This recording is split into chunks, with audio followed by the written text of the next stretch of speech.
கர்த்தருடைய பரிசுத்த நாமத்திற்கு மகிமை உண்டாவதாக. ஆண்டவராகிய இயேசு கிறிஸ்துவின் ஈடு இணையற்ற நாமத்தில் உங்கள் யாவருக்கும் அன்பின் வாழ்த்துக்கள். கர்த்தருடைய பெரிதான கிருபையினாலே 5 மாதங்களை முடித்து 6வது மாதத்திற்கு நேராய் அடியெடுத்து வைத்திருக்கிறோம். இந்த புதிய மாதத்திலும் தேவன் நமக்கென்று ஒரு வாக்குத்தத்த வசனத்தை நமக்கு கொடுத்திருக்கிறார். அந்த வாக்குத்தத்த வசனத்தை நான் உங்களுக்காக வாசிக்க விரும்புகிறேன். ஏசாயா தீர்க்கதரிசன புத்தகம் 41:10 இப்படி சொல்லுகிறது: நீ பயப்படாதே, நான் உன்னுடனே இருக்கிறேன். திகையாதே, நான் உன் தேவன். நான் உன்னை பலப்படுத்தி உனக்கு சகாயம் பண்ணுவேன். என் நீதியின் வலது கரத்தினால் உன்னை தாங்குவேன். அநேக முறை இந்த வாக்குத்தத்த வசனங்களை நாம் பிரசங்கமாய் அல்லது உற்சாகமூட்டுகிற பலப்படுத்துகிற வசனங்களாய் பல முறை நாம் கேட்டிருக்கிறோம்.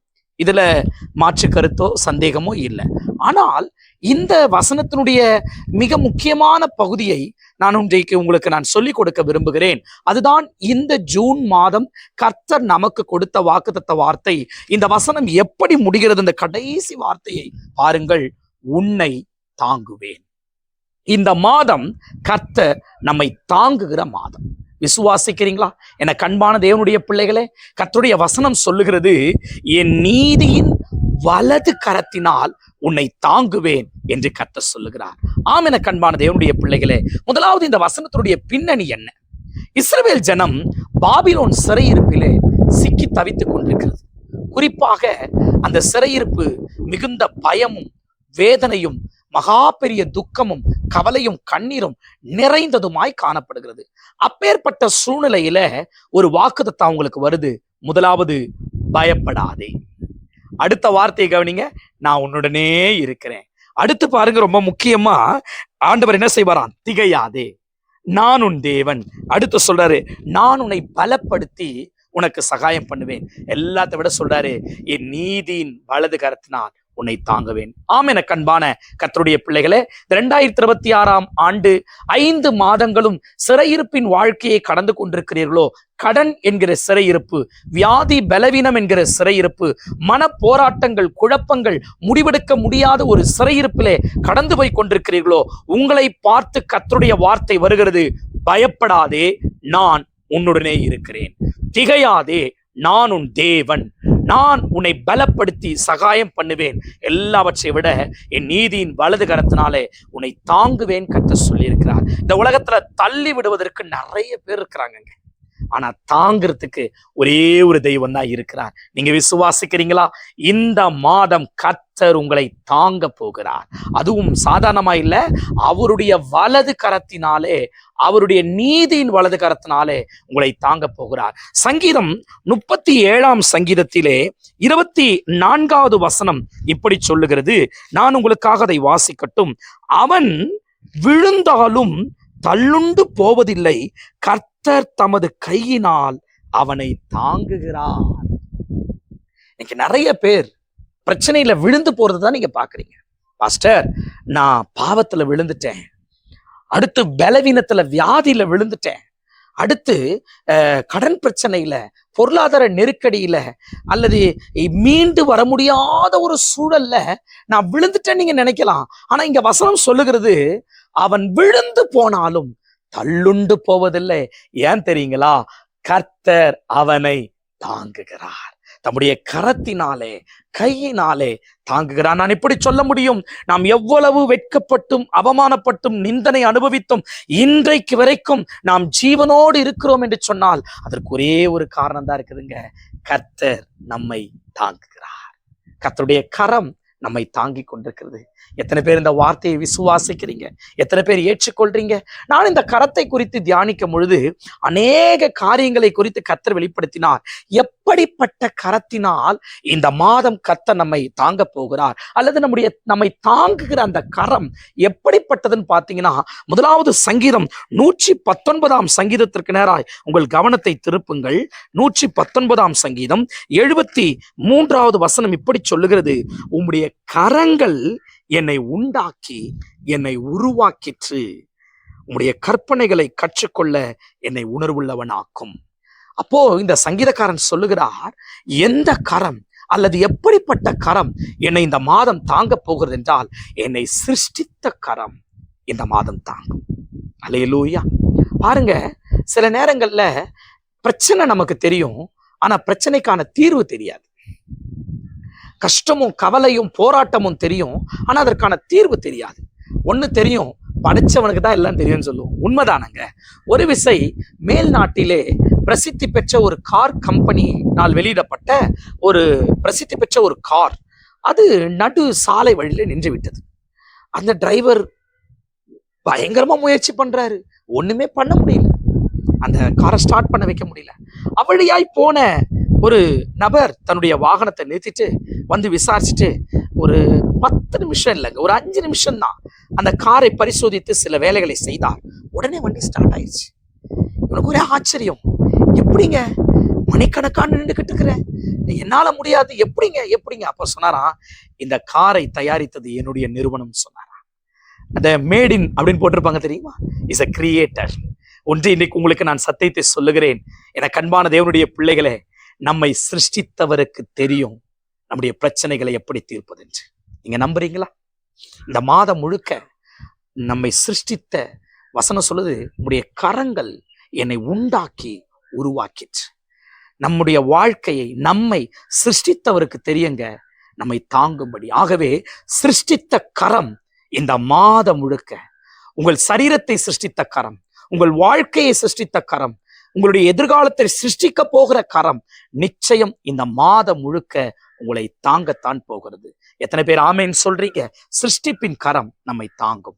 அடுத்தது அதே ஏசாயா புத்தகம் நாம் வாசித்த 41ஆம் அதிகாரத்திற்கு நேராகவே உங்கள் கவனத்தை திருப்புகிறேன். அதே 10வது வசனத்தை நீங்கள் மறுபடியும் படித்து பார்த்தால் அது எப்படிப்பட்ட கரம் என்று அங்கு சொல்லியிருக்கிறது, என் நீதியின் என்று சொல்லுகிறது. நீதியின் கரம். ஆமேன். இன்னைக்கு உலகத்துல நிறைய பேருடைய கை இருக்குதுங்க, கரம் இருக்குதுங்க. ஆனா அந்த கரம் நீதியான கரமா இருக்கிறதா?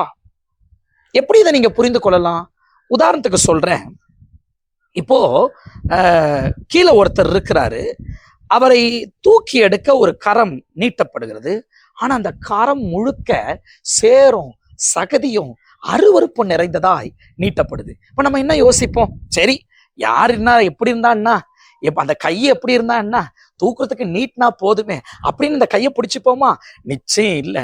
அதுக்கு பதில் யோசிப்போம், இந்த கரம் ஏன் இப்படி இருக்கு, இந்த கையை பிடிக்கலாமா வேணாவா? ஒருவேளை உங்களை காப்பாற்றுகிறேன், உங்களை வாழ வைக்கிறேன், உங்க கூடவே இருக்கிறேன், நான் எல்லாத்தையும் பார்த்துக்கிறேன் அப்படின்னு சொல்லி நீட்டுகிற கரத்தை உடனே பிடிச்சிடாதீங்க. சில பேர் அப்படித்தான், பிரச்சனைல இருந்து தப்பிக்கிறேன், இந்த பண பிரச்சனைல இருந்து கடன் பிரச்சனைல இருந்து மீண்டு வரேன், தப்பிக்கிறேன் அப்படின்னு சொல்லி என்ன பண்ணிடுவாங்க தெரியுமா? ஒரு அநீதியான, அசுத்தம் உள்ள, அருவருப்பான, பொய்யும் ஊழலமும் லஞ்சமும் நிறைந்திருக்கிற, சிம்பிளா சொல்ல போனா கரை படிந்த குற்றமுள்ள கையை பிடிச்சிருவாங்க. ஆனா நம்ம ஆண்டவருடைய கை எப்படிப்பட்ட கைங்க? என் நீதியின்.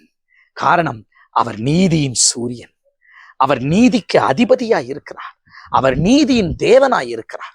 இந்த மாதம் முழுக்க உங்கள் பிரச்சனைகள் நடுவே அவர் நீதி செய்ய போகிறார். விசுவாசிக்கிறீங்களாங்க? உங்கள் வழக்குகளுக்கு அவர் நீதி செய்ய போகிறார், உங்கள் உபத்திரவங்களுக்கு அவர் நீதி செய்ய போகிறார்.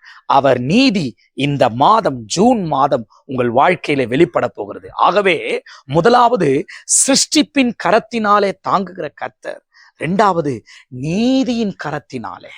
அவருடைய கரம் நீதி உள்ள கரம், நியாயமுள்ள கரம். அந்த கரத்துல ஒரு நாளும் அநீதி இருக்காது. ஒருவேளை நீங்க உங்க உறவுகள் இடத்துல, உங்கள் சொந்தங்கள் இடத்துல, அல்லது எதிராளிகள் சத்துருக்கள் இடத்துல இந்த நீதி எதிர்பார்த்து உக்காண்டு இருக்கிறீங்களா?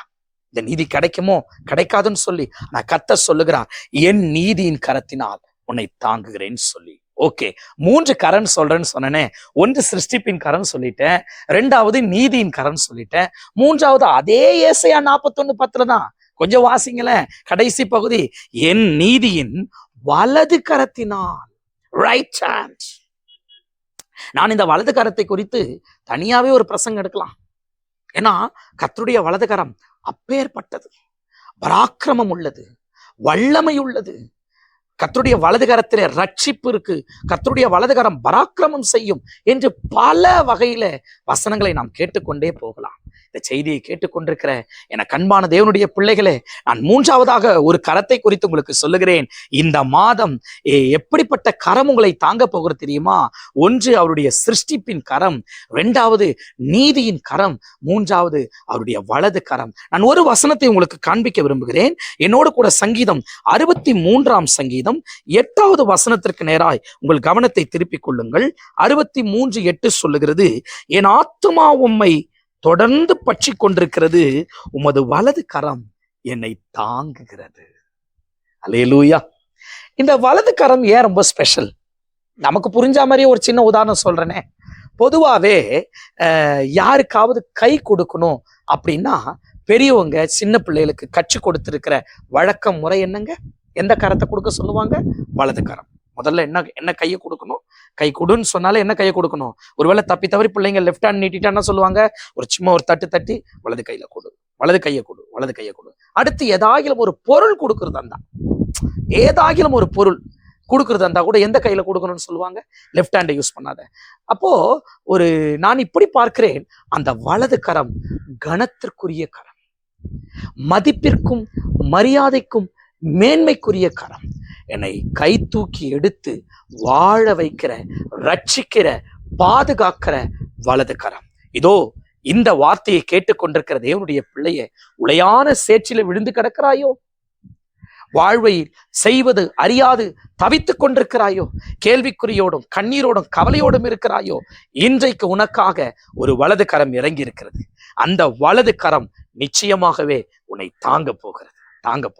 பாருங்க, இன்னொன்னு சொல்லலாம். அந்த வலது கரம் பொதுவாகவே சில பேருக்கு, நிறைய பேர் லெஃப்ட் ஹேண்ட் யூஸரா இருக்கலாம், அநேகர் நீங்க பாத்தீங்கன்னா ரைட் ஹேண்ட்.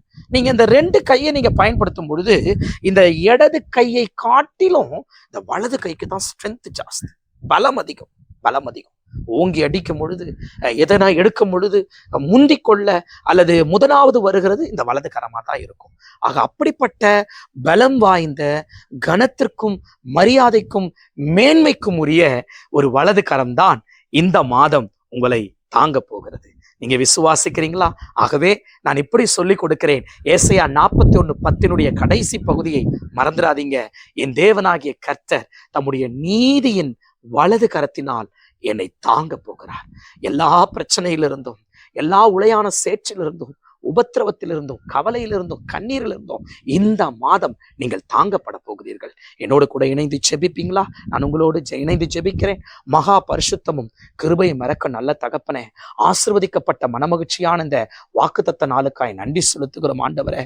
5 மாதம் கண்ணீர் மத்தியிலே வேதனைகள், உபத்திரவங்கள், போராட்டங்கள், பாடுகள் நிறைந்து நான் என்ன செய்வேனோ என்று அங்கலாய்ப்போடு தவித்துக் கொண்டு என்னோடு ஜெபத்தில் இருக்கிற ஒவ்வொரு பிள்ளைகளுக்காக ஜெபிக்கிறேன்.